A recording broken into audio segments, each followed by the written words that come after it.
Bíblias na carta de Paulo aos Filipenses.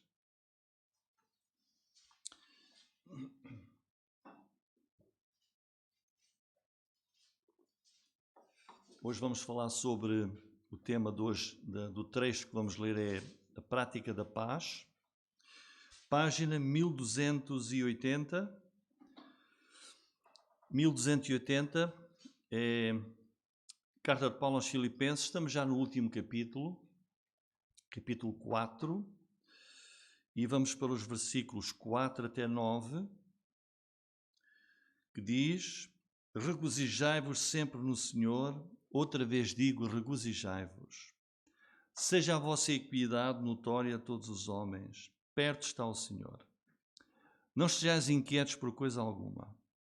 Antes as vossas petições sejam em tudo conhecidas diante de Deus, pela oração, súplica, com ações de graças.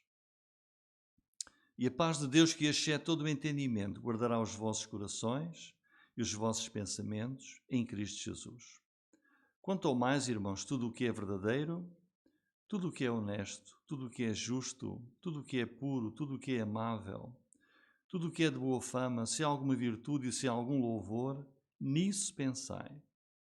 O que também aprendestes e recebestes e ouvistes e vistes em mim, isso fazei. E o Deus de paz será convosco.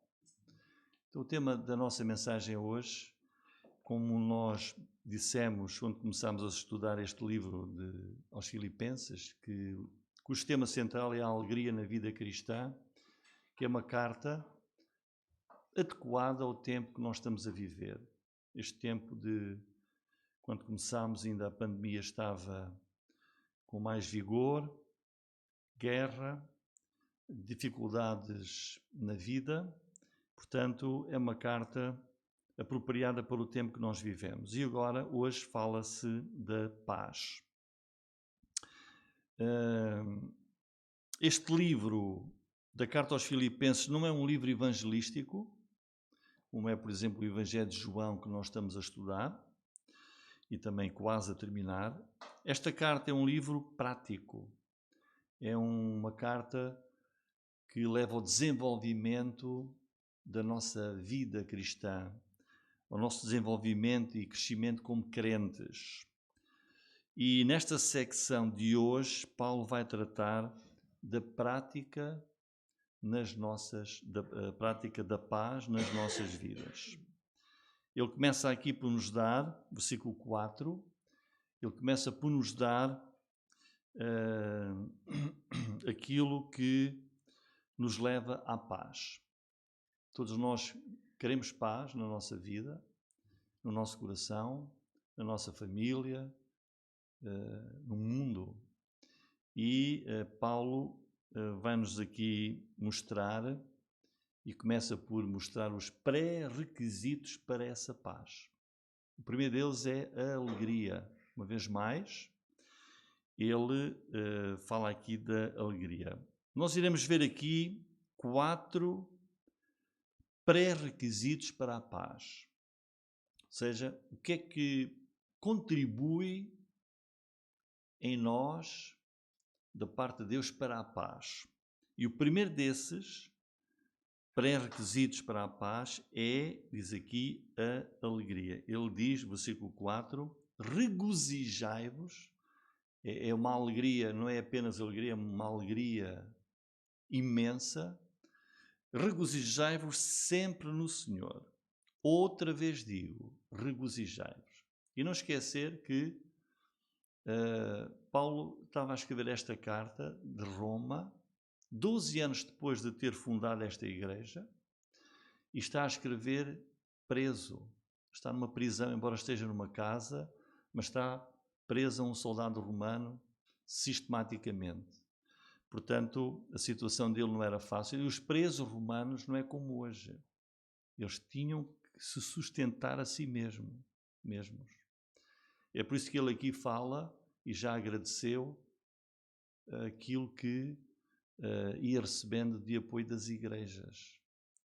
Portanto, ele fala aqui, vejam, da alegria uma vez mais. E temos aqui um mandamento.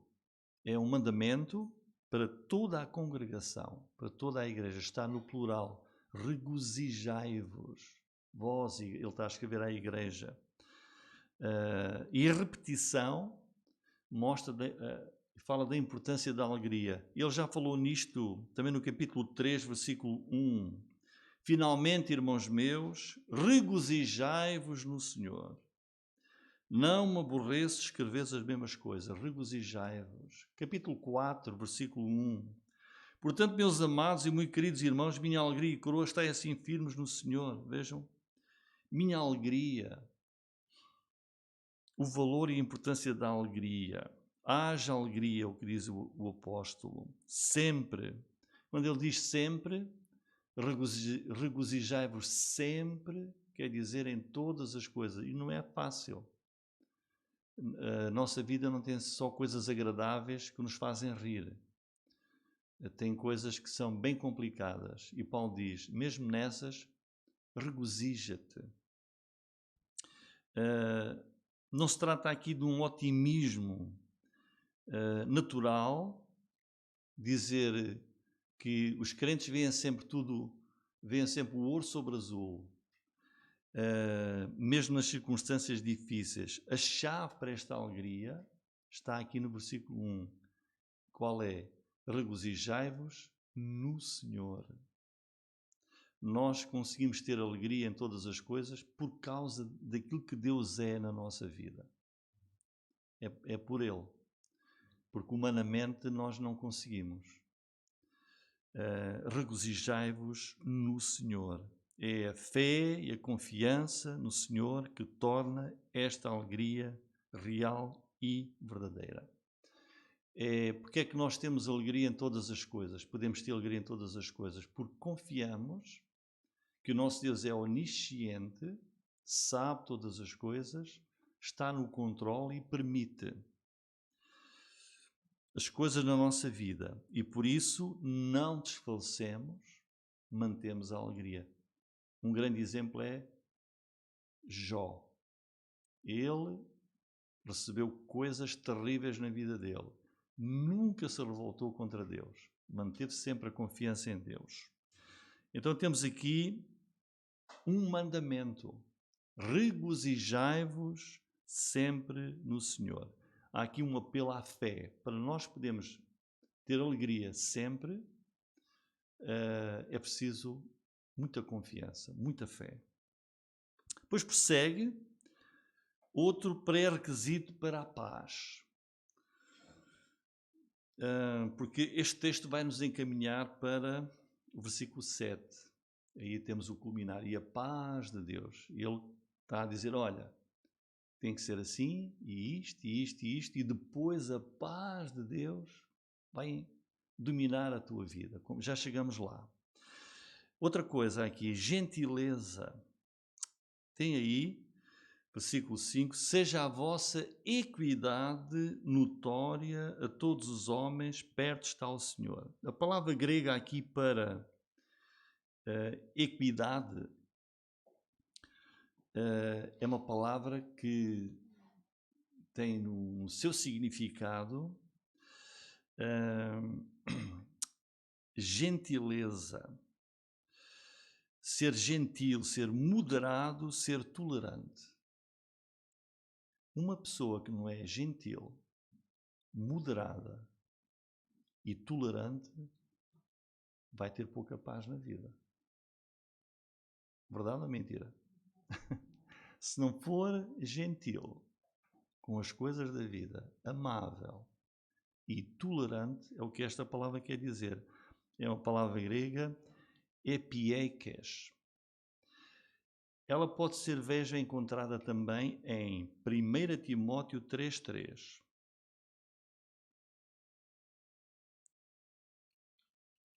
Então vamos lá ver. 1 Timóteo 3,3, a mesma palavra.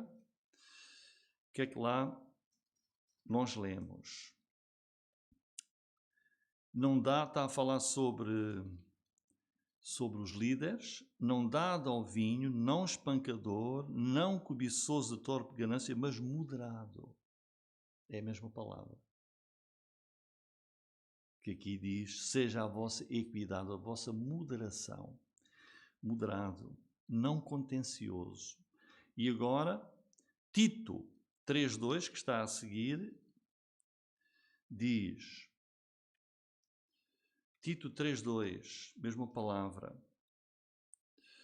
que a ninguém infamem, nem sejam contenciosos, mas modestos, mostrando toda a mansidão para com todos os homens. Vejam esta ideia. Não serem contenciosos. Portanto, ser moderado. Seja a vossa equidade, a vossa gentileza, é o que ele está aqui a dizer, devemos, como crentes, devemos ser gentis. Paulo está aqui a dizer que os crentes têm que ter uma disposição amável, no seu íntimo, justa, honesta, para com as outras pessoas. Paulo está aqui a escrever à igreja e está a dizer à igreja toda dos Filipenses, tenham esse testemunho no mundo. A igreja está aqui nesta rua e outras estão noutras ruas. E a dos Filipenses também estava lá numa rua, num sítio, não é? Ele está a dizer que a igreja tem que ter esta gentileza de testemunho no mundo para ter o quê? Uma influência arrebatadora, atraente, uma presença amável para com os vizinhos, para com as pessoas à volta que são descrentes, mesmo e apesar das falhas deles. Os crentes têm as suas falhas, têm coisas que nós olhamos e vemos que são contrários a Deus. Então, a igreja tem que ser tolerante no trato, tem que ter gentileza para os poder ganhar. Então, este tipo de atitude aqui não é para os amigos, para os crentes. O que é que se pede aqui? O que é que diz? Seja a vossa equidade, a vossa moderação, a vossa gentileza notória, ou seja, que se veja aos amigos, aos outros irmãos na fé. E o que é que diz lá? A todos os homens, todas as pessoas. Todas as pessoas. Notório, que se veja. E é isso que leva à paz. Olha uma coisa, há pessoas, e às vezes até crentes, estão sempre em guerra. Sempre em guerra. Em atrito, em conflito, quer na família, quer na vizinhança, quer no emprego, quer na igreja, quer com os amigos. Como é que essa pessoa pode ter paz? Não pode. Por isso, o que é que Deus quer aqui? Deus pede de nós esta atitude. Seja a vossa equidade notória, que se veja. É um espírito pronto para a benignidade, para abrir mão da retaliação. Há qualquer coisa contra nós, é logo querer tumbar. É? Então espera que já vais ver. Não, diz. É o contrário. Ser benigno. Ser benigno. Esse espírito pronto. Porque os filipenses, a vida deles era muito diferente da nossa. Nós não temos aqui, graças a Deus, não temos aí pessoas a chatear. Naquele tempo, não. A igreja era perseguida. E por isso é que ele escreve, olha, mesmo nessa dificuldade, seja a vossa gentileza notória a todos os homens. Mesmo nas ameaças, nas provocações, é isso que leva à paz. Isso que leva à paz. E porquê é que os crentes serão gentis e benignos? É porque eles são fracos, são cobardes? Não, não é. É o que diz o resto do versículo. Porque perto está o Senhor. A segunda vinda de Jesus está perto. Perto está o Senhor. Para os defender, para cuidar deles.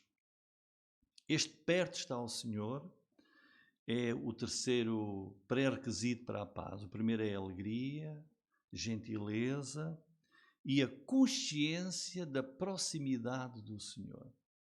Não apenas Ele está perto porque virá quando nós não sabemos, a qualquer momento, porque Ele também está bem perto. Jesus disse, onde estiverem 2 ou 3, estou eu no meio dele, está perto. O Salmo 145, 18 diz, perto está o Senhor de todos os que o invocam. Quando nós estamos a invocar a Deus, Ele está perto. De todos os que o invocam em verdade. Portanto, termos a certeza, termos a esperança de que a segunda vinda de Jesus está perto, contribui para a nossa paz. Quer dizer, não estamos assim desesperados no mundo, sozinhos. Ele está perto. E esta verdade deve também mudar a nossa atitude aqui, para que quando o Senhor vier, Ele nos encontre em paz. Dizer, ó Senhor, eu estava à tua espera. Não estou desesperado. Estava à tua espera. Com bom coração. 2 Crônicas 16, 9. Vejam sobre a proximidade de Deus. Perto está o Senhor. E isso contribui para a nossa paz. Diz, porque quanto ao Senhor, os seus olhos passam por toda a terra, para mostrar-se forte para com quem? Com aqueles cujo coração é perfeito para com Ele. Não estamos sozinhos, perto está o Senhor, diz os olhos dele por toda a terra. É como se lá Deus estivesse lá em cima, não é? E quando nós, lá de cima, imagina uma noite escura, vê as luzinhas, não é? E diz, ali está uma casa, ali está outra, ali, não é? E assim é. Deus, olha, ali a casa da Tina, casa da Linda Assi, da Emília, do Agostinho, da Sophie, do Rui Simão, está ali. Os olhos dele percorrem toda a terra para mostrar-se forte, para auxiliar aqueles cujo coração é perfeito para com ele. Deus está bem perto. Deus olha internamente para aquilo que nós somos no nosso íntimo. Outro pré-requisito, versículo 6, para a paz, é a oração. A oração. A oração que é esta comunhão com o Senhor leva-nos à paz. Um crente que não ora regularmente está sempre mais perto da ansiedade e da falta de paz. E aquele que ora com regularidade está perto do Senhor. Diz aqui, o Senhor está perto daqueles que o invocam. Aquele que ora está a falar com Deus, está em comunhão com Ele. Isso contribui também para a paz, essa proximidade. E este versículo 6 é um dos mais conhecidos da Bíblia. Todos nós o devíamos saber de cor. Foi um dos primeiros que eu decorei quando conheci o Evangelho. Não estejais inquietos por coisa alguma. Antes as vossas petições sejam em tudo conhecidas diante de Deus, pela oração, súplica com a ação de graças. E depois o outro complementa, já vamos ver. Portanto, a oração. Temos aqui uma das, depois no versículo 7, também, uma das mais maravilhosas promessas de Deus. Versículo 7. Mas vejam, não estejais inquietos. Não é difícil nós ficarmos inquietos. Uma notícia, uma situação na vida, uma perspectiva, uma coisa que era para acontecer não aconteceu. Uma perda. E aqui vem a inquietude. Para aqueles crentes na altura, quando Paulo está a escrever aos Filipenses. E ele sabe, para já ele sabe como é que a igreja começou. Já falámos disso várias vezes, não é?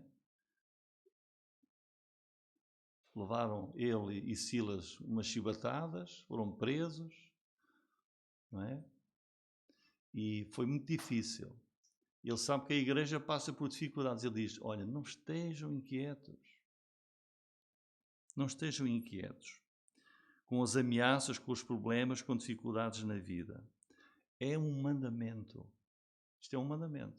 Deus está a dizer, está a dar a nós hoje. Rui Simão, podemos pôr o nome de todos, não estejas inquieto. Ou seja, a certeza do futuro, ou a incerteza do futuro, daquilo que está à nossa frente, vai influenciar o nosso presente. Se nós tivermos com uma grande incerteza naquilo que está à nossa frente, agora, a seguir, daqui a pouco, amanhã, e vai já influenciar agora. E a pessoa já começa a ficar inquieta, ansiosa. Portanto, a Bíblia diz que estar assim inquieto é falta de confiança na proteção e no cuidado de Deus por nós. Ele está a dizer aqui, não estejas inquieto. Jesus, no Sermão do Monte, num texto que é um bocado longo, não vamos lê-lo todo, mas em Mateus 6, 25 a 34, vou só ler algumas expressões que Jesus deu. E conhecem os irmãos. Disse: por isso vos digo, não andeis ansiosos quanto à vossa vida. Jesus não está a dizer para sermos irresponsáveis. Olha, não se preocupa com nada. Não é. É confiança em Deus. Adianta alguma coisa nós ficarmos inquietos? Se dissesse assim, inquieta-te que isso resolve, o assunto é logo resolvido. Essa era uma maravilha.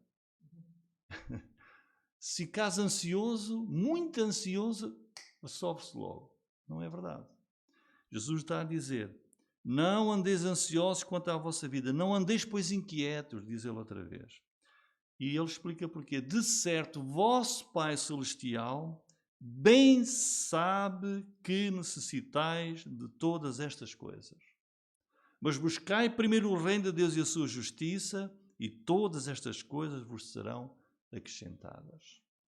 Por isso, voltando a Filipenses 4, 6, este pré-requisito para a paz, sem oração dificilmente temos paz. Reparem que diz aqui, para não andarmos inquietos em relação a quê? Coisa alguma. Ou seja, por nada. Não se inquietem por nada. Fiquemos em quietude. E aqui não está uma sugestão do apóstolo. É um imperativo, é um mandamento. Aqui é só mandamentos. Aqui. Um mandamento. A ansiedade, a inquietude, a falta de paz é uma das maiores ofensas ao Senhor. E vimos, por exemplo, o povo de Israel a caminho da terra prometida, quando eles não confiavam, como Deus se chateava com eles. E a ansiedade e inquietude é falta de confiança em Deus. Jesus diz, não andes ansioso, Deus sabe aquilo que tu precisas, no tempo certo Ele vai dar. Mostra falta de confiança em Deus, a ansiedade. E prosseguindo, até ele diz, olha, não estejas inquieto, faz ao contrário. Ou seja, antes, o que é que tens que fazer? Vês que há problemas no horizonte, ou já neste momento, olha, o que é que tens que fazer? Antes, as vossas petições sejam em tudo conhecidas diante de Deus pela oração e súplica com a ação de graças. Então, ao contrário da ansiedade e de inquietude, diz, pede a Deus. Dobra os teus joelhos, vai lá para um quarto, sozinho, ou pede a outros que orem contigo e ora. Então estes crentes da igreja em Filipos e nós hoje, eles são aconselhados a orar ao Senhor e a apresentarem, vejam aqui, pedidos. Diz, antes as vossas petições. Vossos pedidos são petições. Diz, os vossos pedidos sejam em tudo conhecidos diante de Deus. Ora, pede, leva isso, torna isso conhecido diante de Deus. Oh Deus, olha, é isto assim. É isto assim. Está a acontecer isto. Dizes para não estar ansioso, não estar inquieto, mas para fazer ao contrário, para pedir. Olha, ó Senhor, o cenário é este. É isto. E Deus, que é um Deus pessoal, é uma pessoa real, nós podemos falar com Ele. E Ele, porque é uma pessoa, escuta-nos. Petições é nós dirigirmos-nos a Deus. E como é que nós vamos fazer essas petições? Como é que se fazem petições a Deus? Está aí? Isto é um versículo muito esclarecedor. É pela oração e súplica. A oração é um termo geral. É pedir a Deus, faz-se um pedido orando. Mas depois, a súplica é um pedido em oração mais profundo, de grande necessidade, de grande urgência. 1 Pedro 5,7 ajuda-nos, diz assim: lançando sobre ele toda a vossa ansiedade. É como um fardo que a gente tem e diz: vou lançar isto sobre Deus, lançar sobre ele toda a vossa ansiedade, porque ele tem cuidado de vós. Temos que querer acreditar nisto. É ter esta certeza sobre Deus, que Ele cuida, Ele tem cuidado de nós. Por isso nós pedimos, por isso nós oramos, por isso suplicamos, por isso clamamos. Mas depois pede-se aqui, está aqui a ensinar a oração. O que é que se pede para fazer nos pedidos? Orar, suplicar e agradecer. Isso é o que mais se esquece.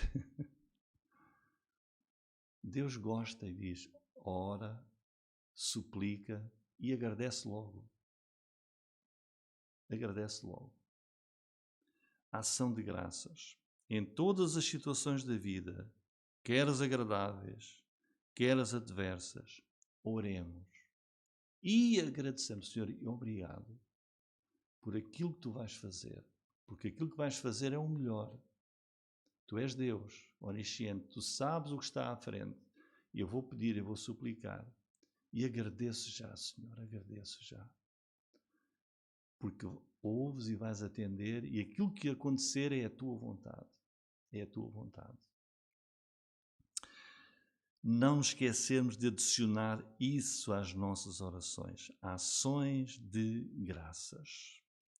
E o versículo 7, temos aqui o resultado, então. É aquilo mesmo que nós precisamos. E a paz de Deus, que excede todo o entendimento, guardará os vossos corações e os vossos pensamentos em Cristo Jesus. Foi para aqui que Paulo estava a afunilar. Dizer, olha, a paz. Aqueles crentes filipenses, o quanto eles precisavam de paz. E nós hoje, quanto nós precisamos de paz. Diz, olha, alegria, gentileza, ter a consciência da proximidade de Deus, a oração. E depois diz, olha, feito isso, a paz de Deus, que excede todo o entendimento. A paz que Deus dá, nós não conseguimos explicar. Não é uma paz qualquer, é uma paz que ultrapassa todo o entendimento, toda a nossa compreensão, sem igual no mundo. Dizer, pode-me explicar? Não posso explicar. A paz de Deus ultrapassa o entendimento humano, é algo espiritual, mas que é real na nossa vida. Muitas pessoas que precisam de paz procuram-na nos lugares errados, na droga. É verdade. No álcool, no vício, no materialismo, nos prazeres, na religião. Mas podem ter ali uma satisfação momentânea, mas depois um grande vazio. Um grande vazio, porque não é paz. É só em Deus é que nós temos paz. E vejam que a palavra que é aqui usada, a paz de Deus, que excede todo o entendimento, guardará os vossos corações. Esta palavra grega, guardará, é uma palavra militar.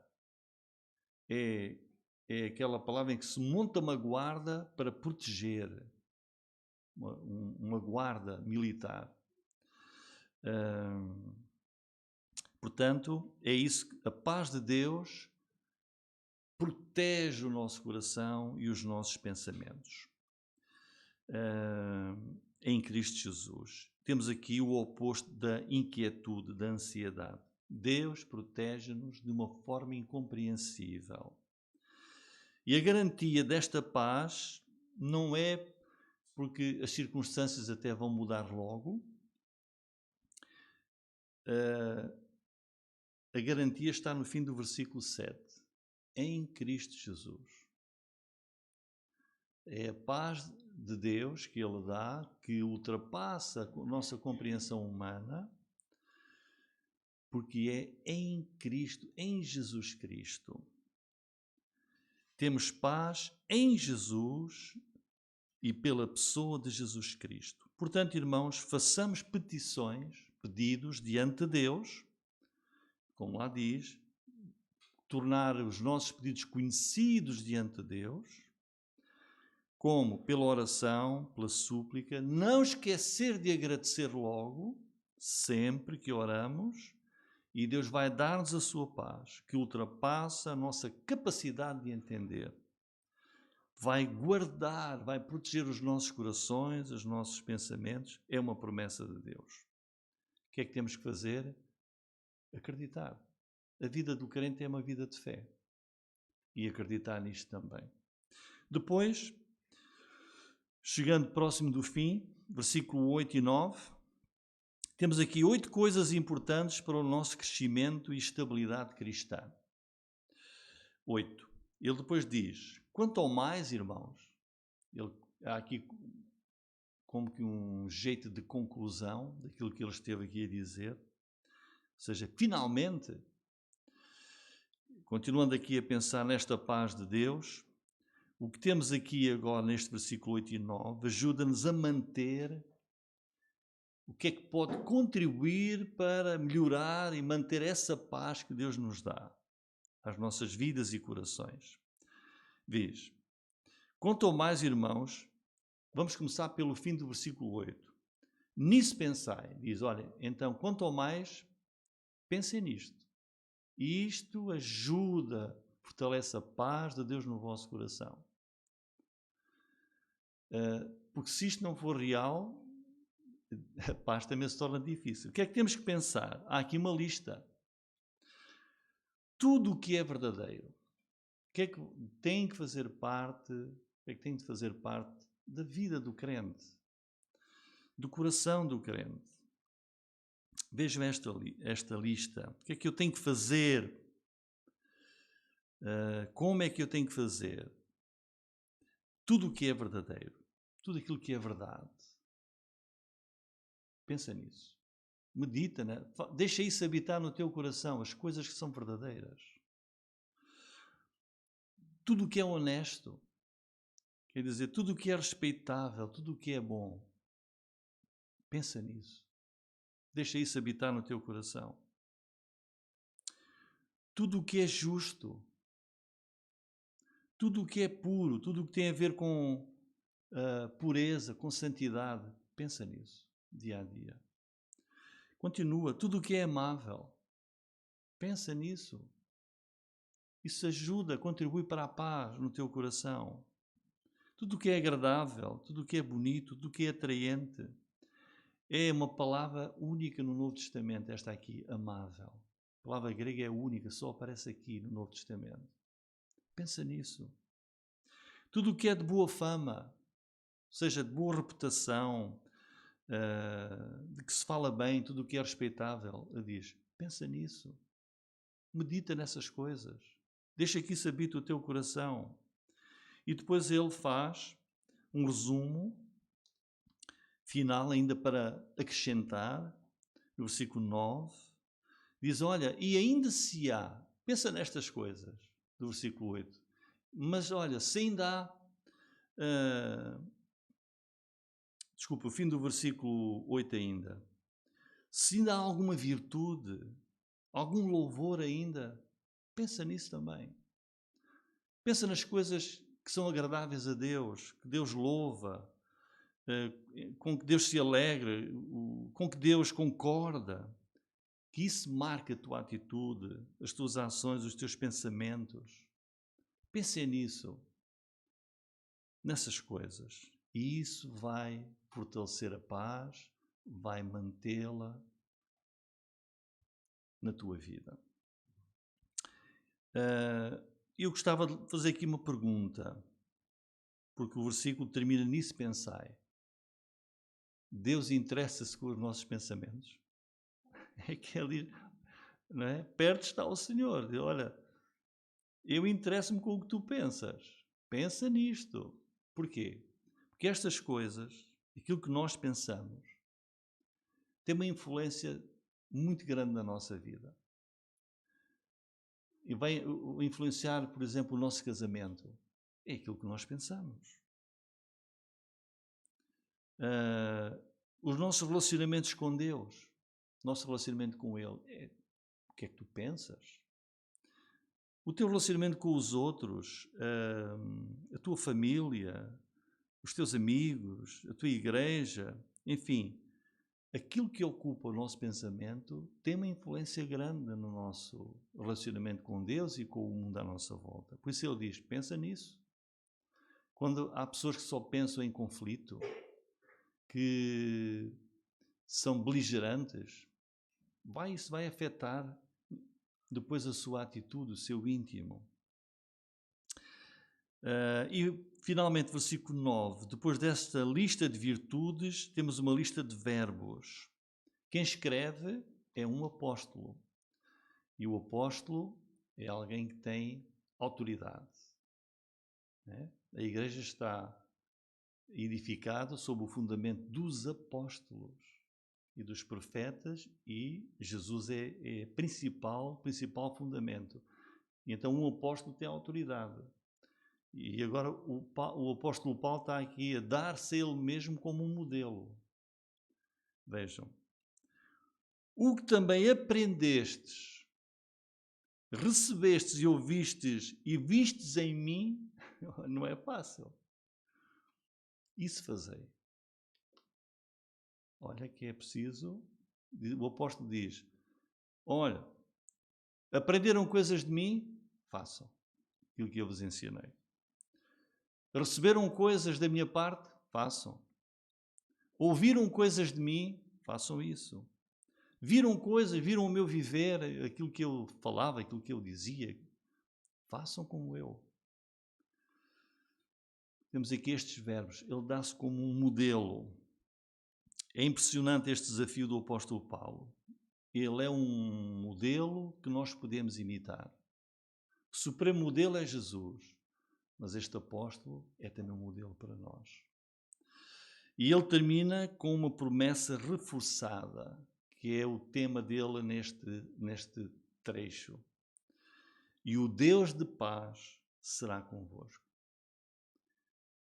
Deus é Deus que nos dá a paz, precisamos que Ele esteja perto de nós temos que estar perto dEle. E estas coisas todas contribuem para isso. Alegria, versículo 4, gentileza no trato, consciência de que Deus está próximo,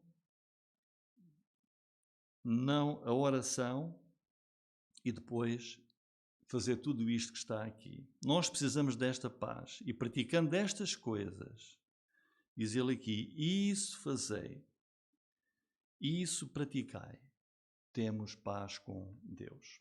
Amém, irmãos.